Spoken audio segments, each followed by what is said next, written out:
I've got to say, it's pretty misogynistic of them to gender bend the Penguin back into a man after the phenomenal and well-accepted portrayal of the female Penguin in Batman the Caped Crusader. I've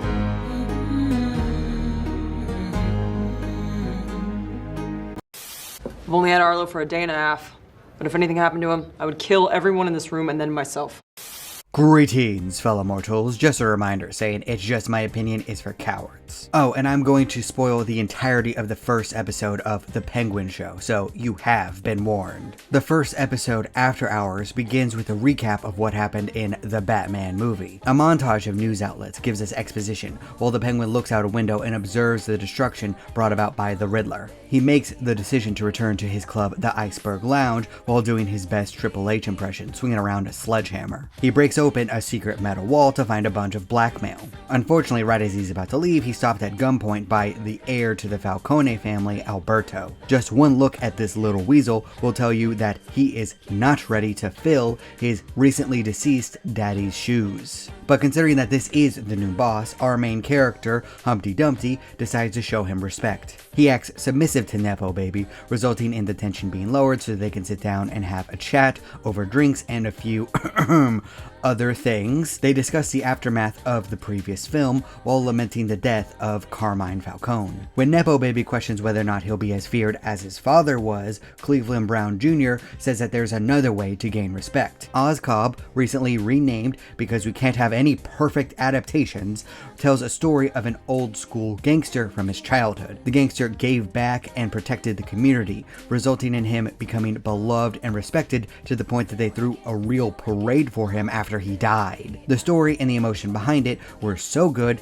that I immediately became invested in the show, to the point where I decided to stop calling the main character Roly Poly Oly weird nicknames. As such, I became enraged when Nepo Baby laughed at the story and started making fun of the Penguin, to the point that I actually cheered when the Penguin pulled out a pistol and unloaded a full round into Nepo Baby's chest. Anyway, I started blasting. Bah! Wow. Bah! I know this, and I love you.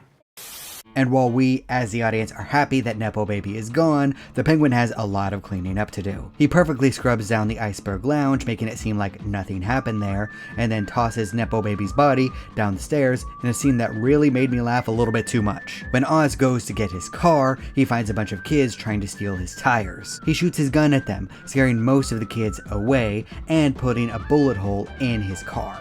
But Oz doesn't care because the sound of gunfire and bullet holes are so common in Gotham City, it would be like going to New York and finding a rat. They're basically everywhere. He corners one of the brats and is about to add to his body count when he realizes the kid is just a stuttering, terrified mess, so he decides to put the kid to work. Using an Uno reverse card, the Penguin takes the wannabe thief's wallet, identifying him as Victor. Oz and his new sidekick put Nepo Baby's body in the trunk and then drive to do a bunch of errands around town. The Penguin makes an alibi with a lady of the night, he buys some food, he burns some evidence, and then he has his new sidekick help him take Nepo Baby's body to a trash heap. All the while, Oz is talking with his new sidekick, using his level 100 speech to rizz up the kid and turn some of that fear into love. To the point when the Penguin is about to put a bullet in the kid's head, Victor begs for his life, saying that they could work together and help each other. Not having a whole lot of options, having no other allies in terms of Nepo Baby's death, and seeing potential in Victor, the Penguin agrees to take him on as his protege. And now you work for me. I'm confused. That's okay, I'm not. Now a part of the team, Victor drives the Penguin around town, first stopping off at the Penguin's home, where the show takes special note of a ring that the Penguin stole from Nepo Baby's body, who got it from his dead daddy, who got it from his defeated rival, Salvatore Maroni, who is currently in Blackgate Prison. We also see that the Penguin walks around with a brace and a limp because his foot is deformed from some type of accident or beating. Next, they stop at the Penguin's base of operations, where Victor sees that the Penguin runs an efficient ship. All of the men like and respect him. They manage to recover a lot of the damaged merchandise from the flood, even if it might be contaminated, and they deal with bullet wounds as though it was just a stub toe. But despite the fact that the Penguin is pulling everything all together pretty well, all things considering, when they visit his bosses at the Falcone mansion, they are not happy. They want the Penguin to close up shop and move, proving that upper management is stupid both in legal and illegal operations. Desperate to stay afloat,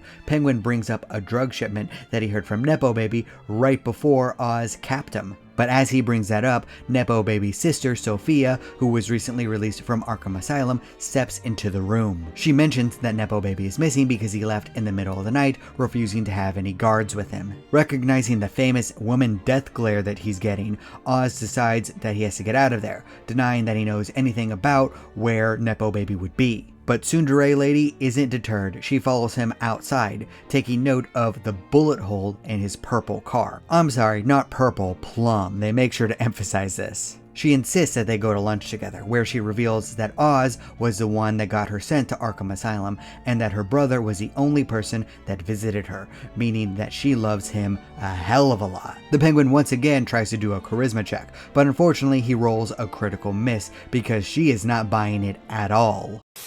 Cause I got a hot date tonight. Odd date. Dinner with friends. Dinner alone. Watching TV alone. I don't deserve this kind of shabby treatment. Realizing that Tsundere is going to find proof eventually, he decides to get out of town. Victor drives them to Mama Penguin's house, where Oz pulls out a bunch of money and tells his mother that they need to go. Despite showing symptoms of some type of disease like Alzheimer's or dementia, Mama Penguin ain't no fool and recognizes that the Penguin is in a lot of trouble. Chastised by his mama, the Penguin has no choice but to reveal the truth, telling her that he killed Nepo Baby in a fit of rage when Nepo Baby laughed at him, and that it was a mistake that he shouldn't have made. Shockingly, Mama Penguin disagrees. She thinks that Oz saw his opportunity to take his rightful place as Kingpin of Gotham. And at that point, I knew eventually in this season, Mama Penguin's house was going to be burned down and Oz was going to be crying over her body, because there's no other way this is going to end. This is not me complaining about predictability, because I'm going to love that scene so much. The Penguin just sobbing over his mother's corpse.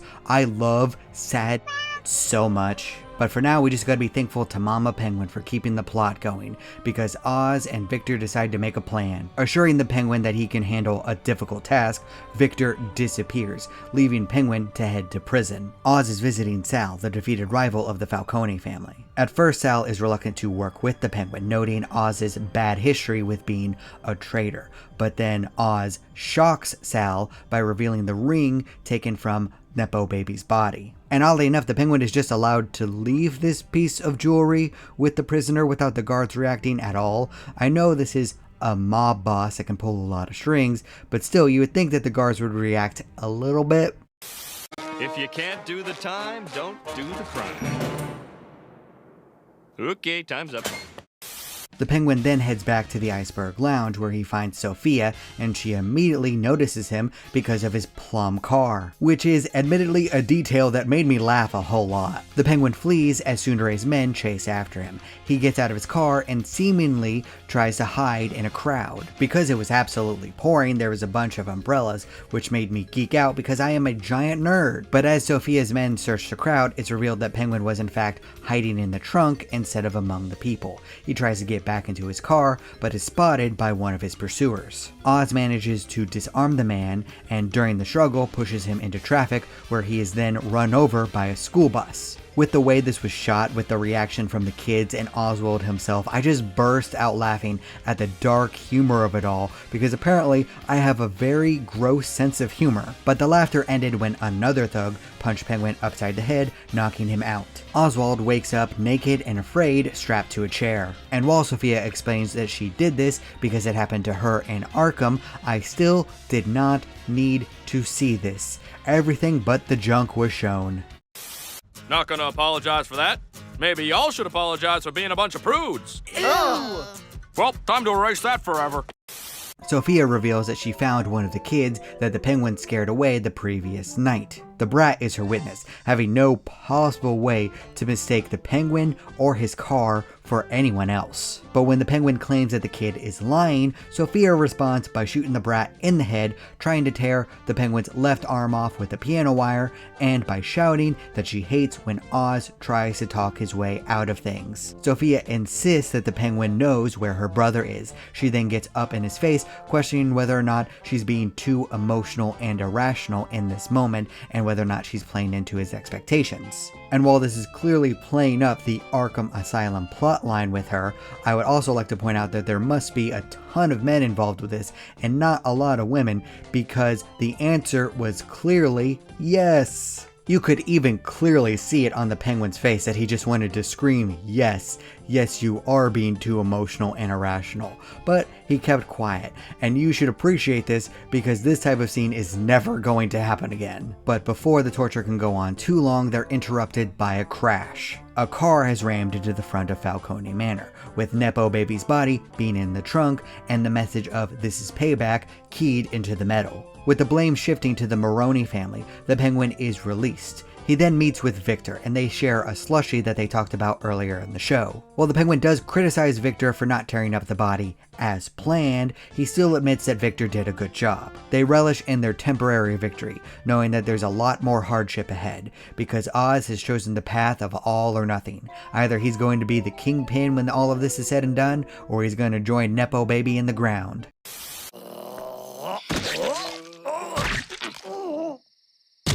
Don't put me back in the ground, jackass!